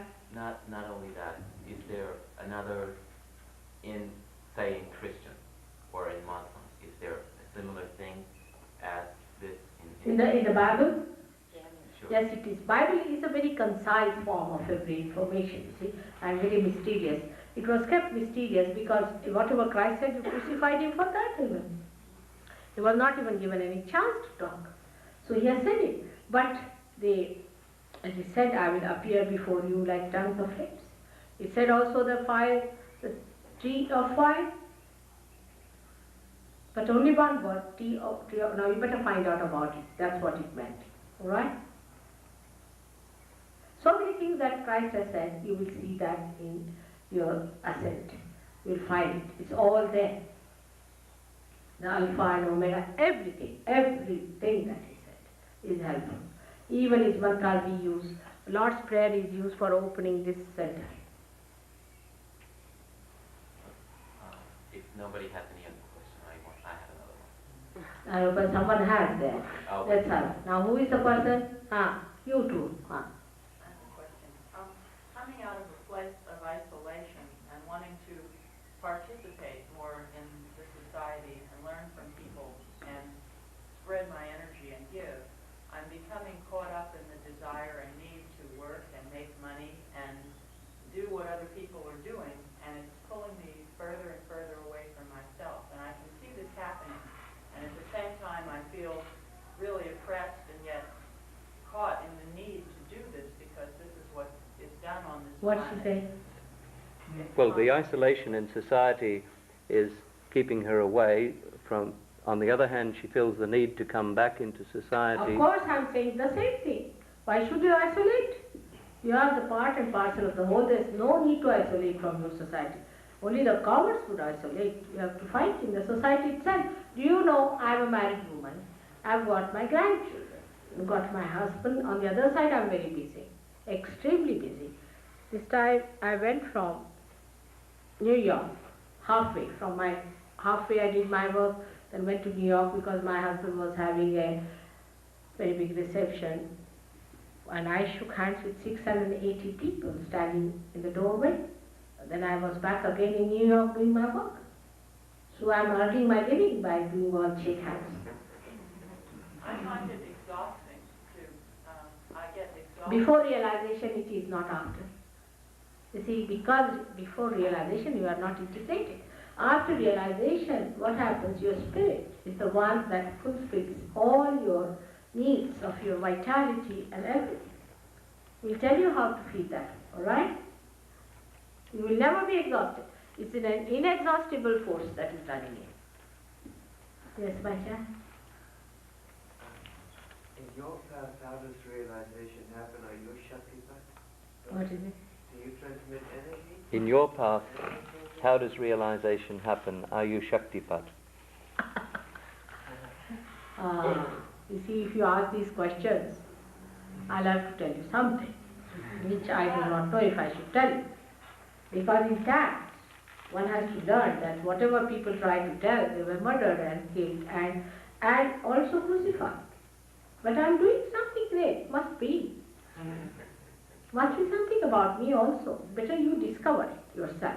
Because if I tell you, then first of all, it may, that you may shun me. And it could be quite different. But let me appear before you as you are. I'm just like you, for example, for the time, alright? But must be something about me, isn't it? Has to be. But it's better that we are congenial to each other and understand each other at the same level, alright? Do you do that at the end of the program? You do. Do you do it at the end of the program? Yes. Yes, but don't call it by any name, alright? Otherwise, it could be compared with other things. Like people have started doing Shaktipat. Any Big Tom and Harry is doing that. Yes. My energy has changed completely since last night. I just felt really light and weightless. And almost as if my body could just disappear entirely. Almost an ability to be invisible. And when I was being attacked, I couldn't feel it enter my body the way that energy would have come in before. What did she say? Well, she's just describing her experience since realization last night, that she feels very light, that she feels that any attack she can be shunning off. But in any case, we'll tell you how to avoid any more problems, alright? How to get out of your house completely protected, and how to put your attention on your spirit, because that will give you dynamic powers. I mean, dynamic powers. Absolutely dynamic. You don't have to become recluses, nothing. You are not going to be frightened of anyone. Yes? Mataji, I've been hitchhiking around the country since 1969 and sort of being a sadhu, self-made sadhu. And I feel like I don't belong to the nationalistic countries and nations, and I feel like a prisoner here. I see. And I would like to know if there's anywhere on the face of this earth that people can live in freedom from the nations, if we do not choose to live the way that society lives. Well, he's been a self-made sadhu wandering through the US, and he doesn't feel part of this society. He wants to know, is there anywhere in the world where you can feel a part of society? No, I don't want to be a part My of it. child. No? I Sorry? agree Sorry, with just a moment. you that you feel that way, you see, because of certain things which alienate you. No doubt, I understand that point very well. But you'll be amazed when you will see that in this society only, we are going to create a new society. How can you leave your brothers and sisters? And I can tell you to come to India, all right, you come along, we will have some place in India also for all of you to come down and stay there. But who is going to look after the people here? Now in London we are having good Sahaja Yogis, and Tracy would have been very happy to be there. But I told her, what about the people in Santa Cruz? And you'll be amazed. It will be all changed. The same people, you'll find them great. Same people, they are all very great. You have to just discover. Tonight I will tell you about America, how great it is. All right? Tonight. If I was not aware of its greatness, I would not have come to this country. Why should I come?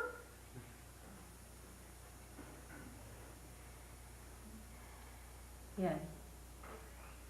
How best to continue with your teachings if we can't come tonight? What's he?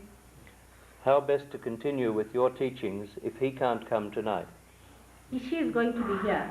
Better to be here if possible, because there are books that, you see, it is something that has to be practiced in every day-to-day life, you see, with your friends and things, and it's things that grows within yourself. It is not any teaching as such, it is the growth that takes place. Can I just make an announcement? That we have circulated a pad where they... Sorry, 1 second. We have been circulating a pad so that everybody who is interested can put his address, so that we can get in touch with you again, with your telephone number. Where is this pad now? Has it reached the end of the crowd? It has not circulated. So please, it will stay with Harry. Harry, will you please get up just so that people can see you? Okay. And before leaving, please leave your address and phone number. And if you cannot come this evening, we will go back to you. Are you all right? I mean, that's practical in short words. Now you don't do those exercises, all right? Yeah. Yes, you'll be all right. Mm. Yes. Yeah. Right now in this country we have some very powerful men who have the ability in their hands to destroy all the planet through nuclear warfare. It's as if they are deluded by demons. And I would like to know, what is the role of the yogi teacher in representing the yoga of light to these people? What does he say? Well, we've got very powerful people here in America, and he's worried about the power that these people have. He's likening them perhaps to demons, and he wants to know what in yoga and in yogic terms we can do about it. As I told you yesterday, leave them to me, all right? I have dealt with them, all of them. I know how to deal with them. Everybody is getting sick. That's the beginning. Yes. I also heard that great yogis have incarnated in America. What is he? Say again? I also have heard that great yogis from the past have incarnated in America now. He's also heard that great yogis from the past have taken birth here in America. Yes, it's true. Young children. You see, one is guarding outside. Your daughter again, the one who was sitting on your lap. Tremendous, isn't she? Like a grown-up lady. See, looking at everyone. Yesterday, those two girls who walked in. There's one coming in now. Oh, yes, very great people are born. No doubt. No doubt about it. You should become a father of one of them if you want to. All right, good idea. So we have to have good married lives, first of all. You see, they won't be married to people who do not have good married lives, isn't it? So that we have to have first of all. So the second stage would be to marry you all.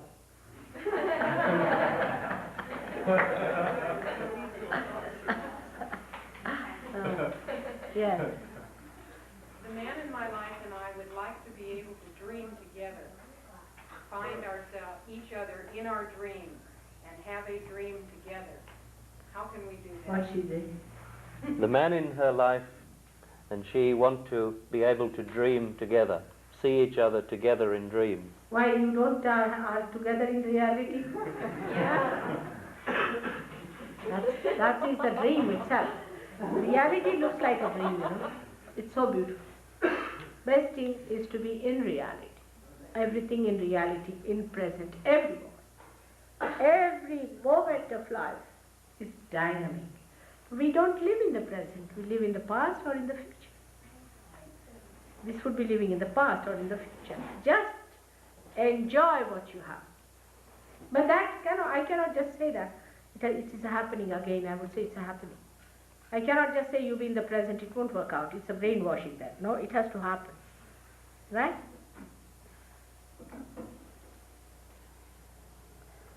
Yes?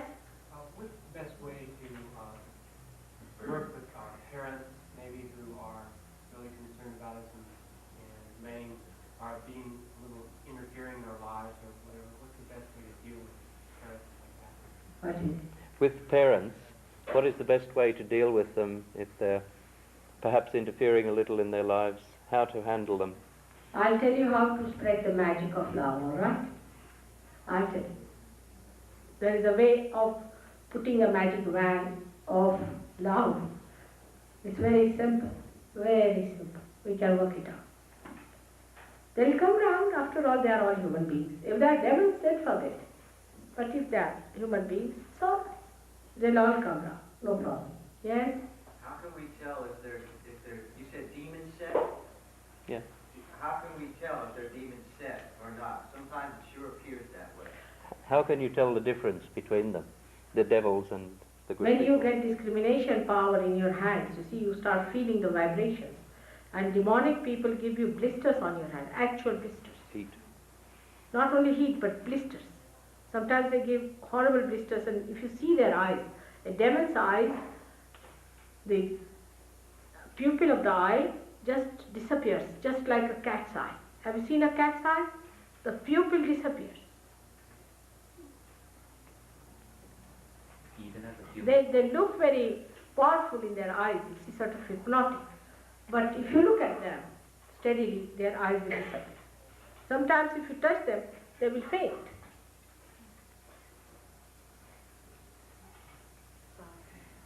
Yeah, no, Alva.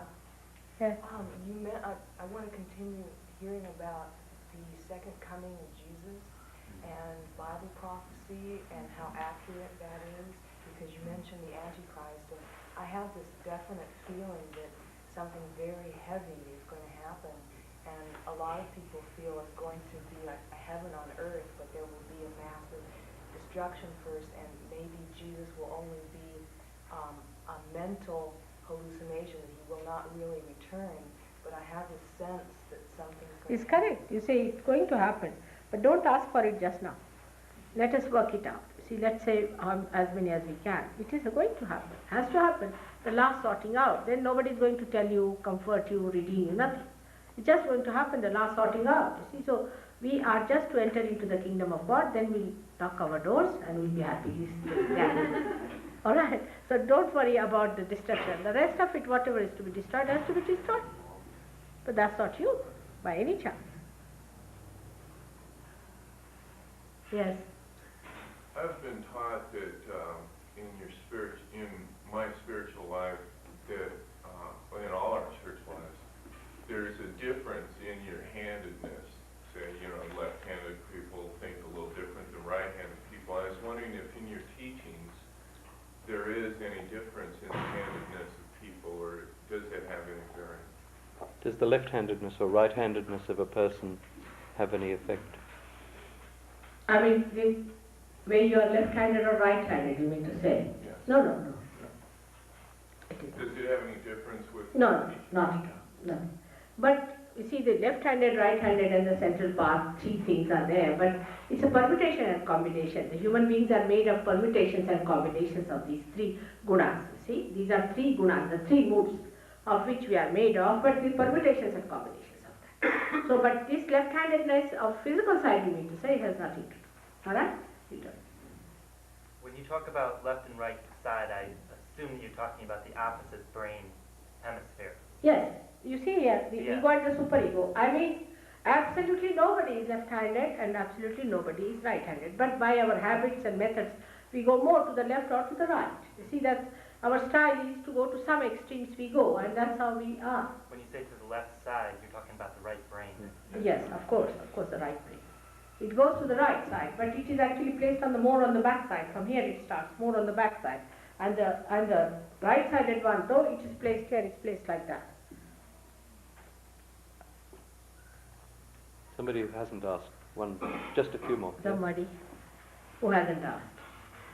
Several places in the Bible, Jesus referred to a return, and I don't know if the scriptures are explicit in calling it the second coming, but on the Mount of Olives he told his disciples that many shall come in his name claiming to be him, and many will be deceived. Brother will turn against brother, and nation against nation, and you hear of wars and rumors of wars, and there will be famines and pestilences and earthquakes in diverse places.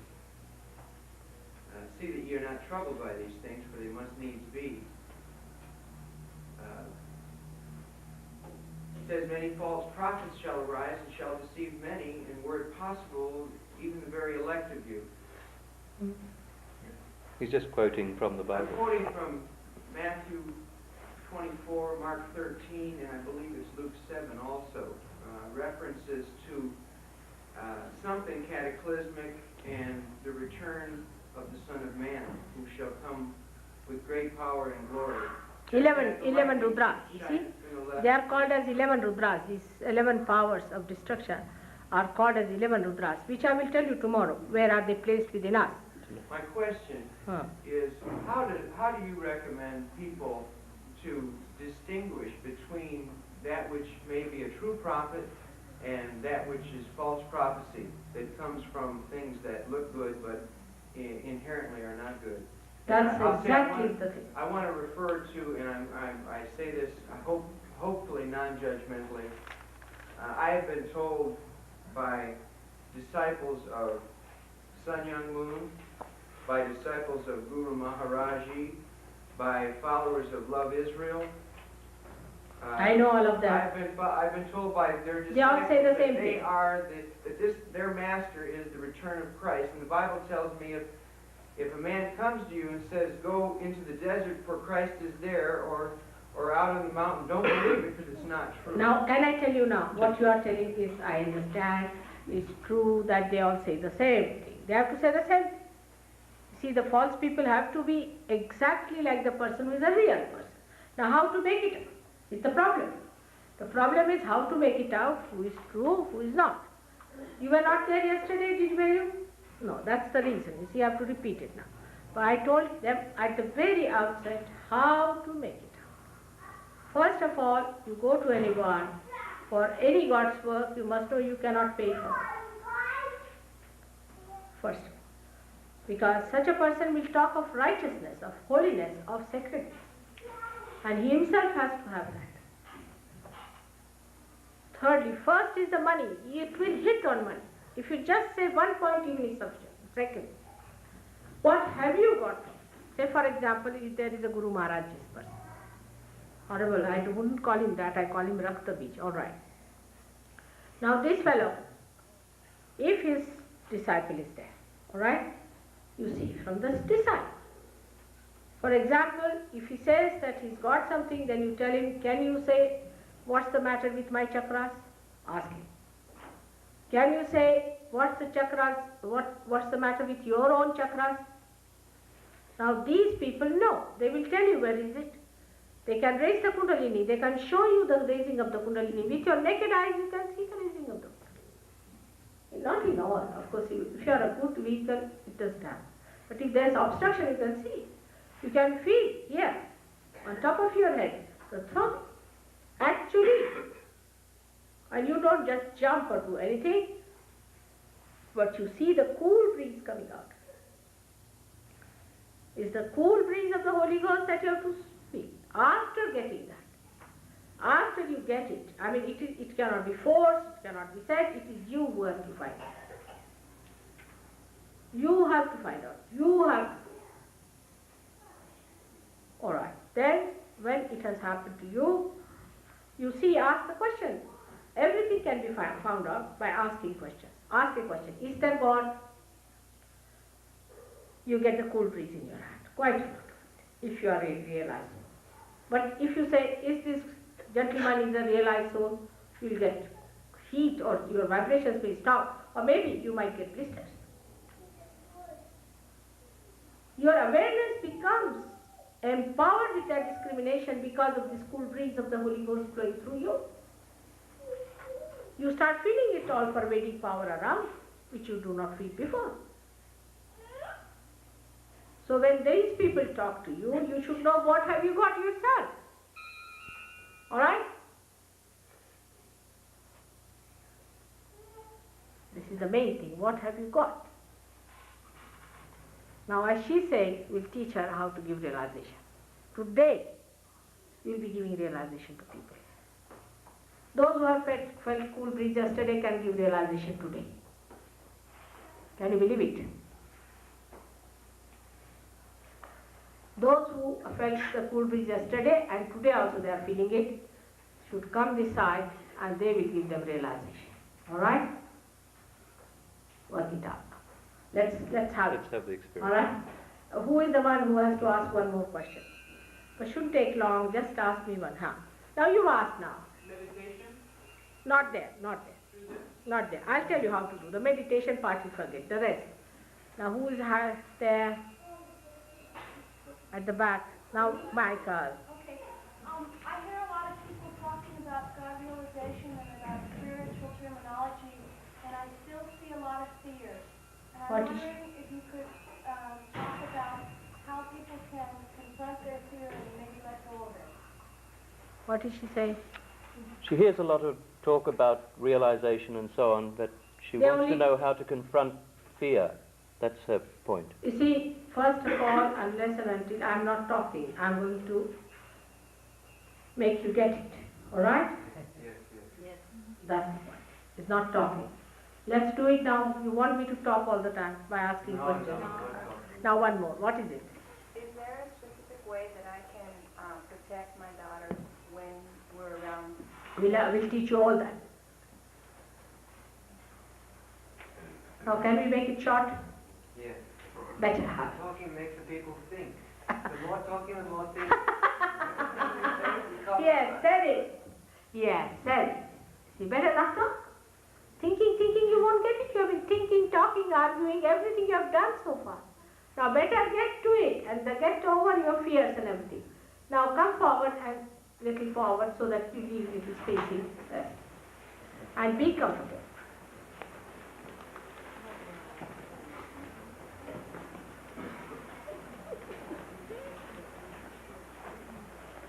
All right, sit down.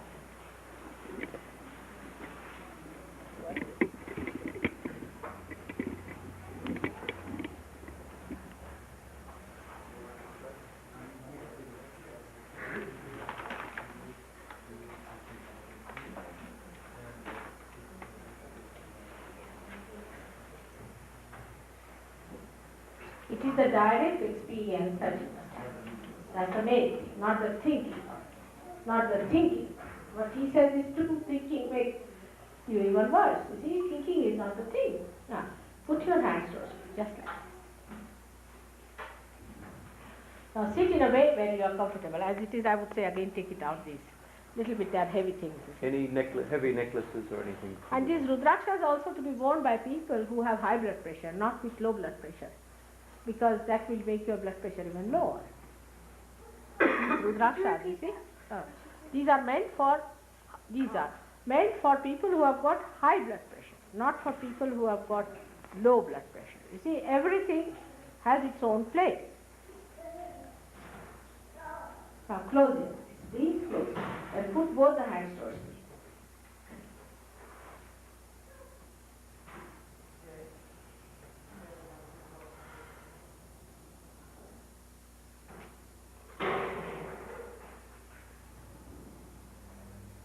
Close your eyes. Just close it. And don't shake your body. Keep it steady. You have to keep it steady.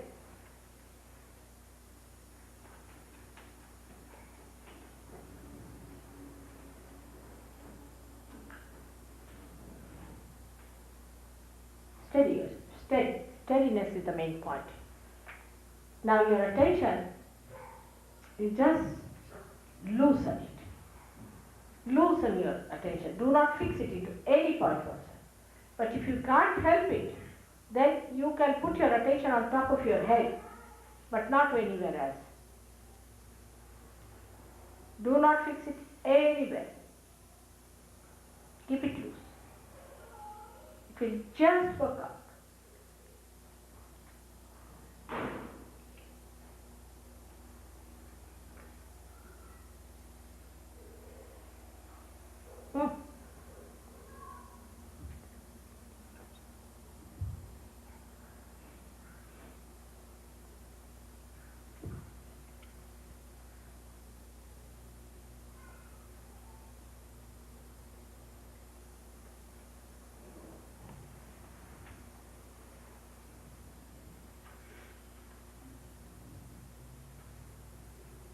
Again, put your right hand on your heart.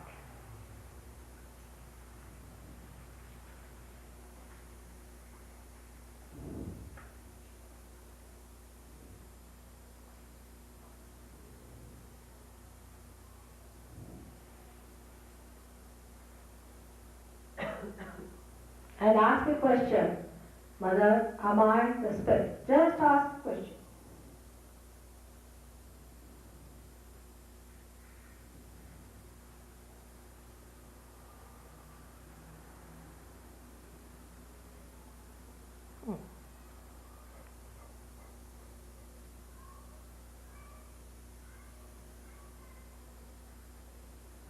Now put your right hand at the base of your stomach on the left hand side. It's the Swadhisthana chakra on the left hand side. Is just on the left hand side. It's very important. Now ask the question, Mother, am I the pure knowledge? Or make me the pure knowledge. Just say, Mother, make me the pure knowledge. You are.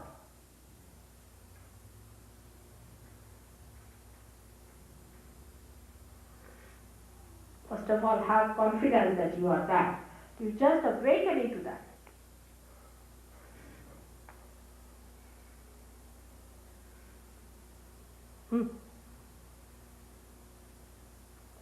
Now, go little higher in the stomach, above the ocean of the spleen. So you know that? Higher, nearer the ribs, more on the ribs. Not absolutely, little lower than the ribs. Press hard. Left hand towards me. And right hand just here, here. Now, close your eyes. Close your eyes. Close your eyes. And say, Mother, make me my own Guru. Your own Guru. Your own Master. Make me my own Guru. Press your right hand. Little deep. But don't stop your breathing. Breathe normally as much as you can. This you have to say 10 times.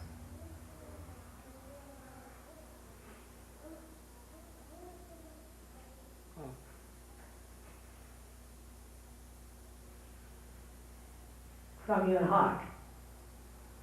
Make me my own guru. That really gives you the discrimination.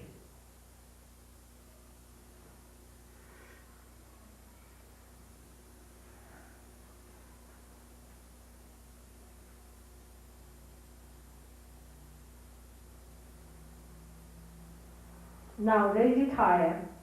Put it at your heart level.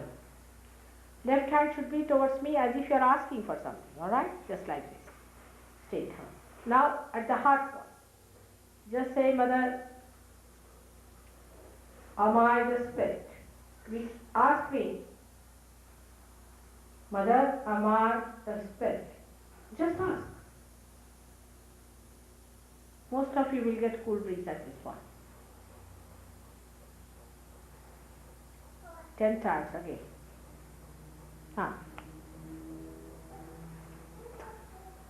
So many are getting it. It's very cool. It's very cool. Good. Just ask, Mother, am I the spirit? 10 times. Good.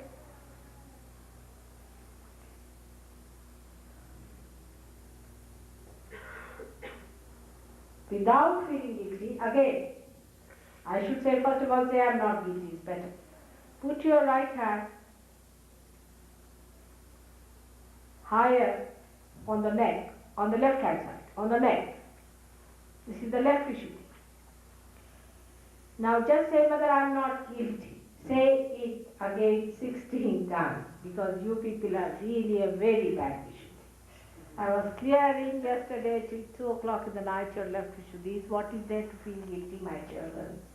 What harm have you done? Have you killed somebody? What have you done? Why are you so guilty? Go on saying, Mother, I am not guilty at all. Your confidence is not there.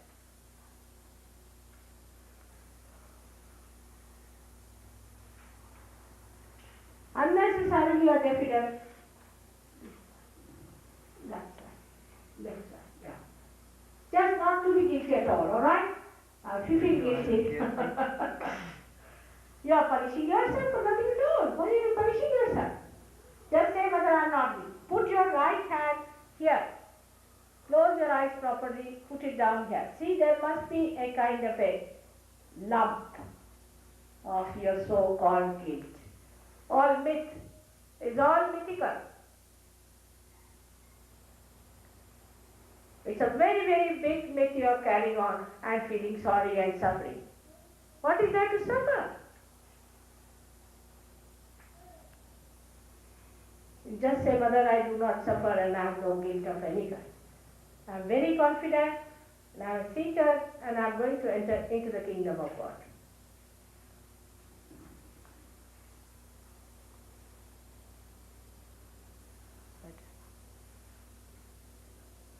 Still there, still there, still there. I don't know how many years you have been doing that. Don't be guilty about anything. Whatever you have done is nothing. I'm talking about the ocean of love, the ocean of forgiveness, the ocean of compassion. And what is your gift? Not even a speck. Well, better now. Now, you can put both the hands towards me. And now say, Mother, I forgive everyone. Actually, Lord's Prayer is the best for this. If you all know the Lord's Prayer and if you can say it thrice, it will work out faster. Will you say that? Let's see. Our Father, who art in heaven, hallowed be thy name. Thy kingdom come, thy will be done, on earth as it is in heaven. Give us this day our daily bread, and forgive us our trespasses, as we forgive those who trespass against us. And lead us not into temptation, but deliver us from evil. For thine is the kingdom, the power, and the glory, forever and ever. Amen. Again. Our Father, who art in heaven, hallowed be thy name. Thy kingdom come, thy will be done, on it is in heaven. Give us this day our daily bread, and forgive us our trespasses, as we forgive those who trespass against us. And lead us not into temptation, but deliver us from evil. For thine is the kingdom, and the power, and the glory, forever and ever. Amen. Our Father, who art in heaven, hallowed be thy name. Thy kingdom come, thy will be done, on earth as it is in heaven. Give us this day our daily bread, and forgive us our trespasses, as we forgive those who trespass against us. And lead us not into temptation, but deliver us from evil. For thine is the kingdom, the power, and the glory, forever and ever. Amen. Now ask for your realization. You have to ask. I cannot just give you without your asking. As I said, your freedom is the most important. You have to ask. Put your both hands towards me and say, Mother, please give us our realization. Or you can say, please give me my realization. You have to ask for it.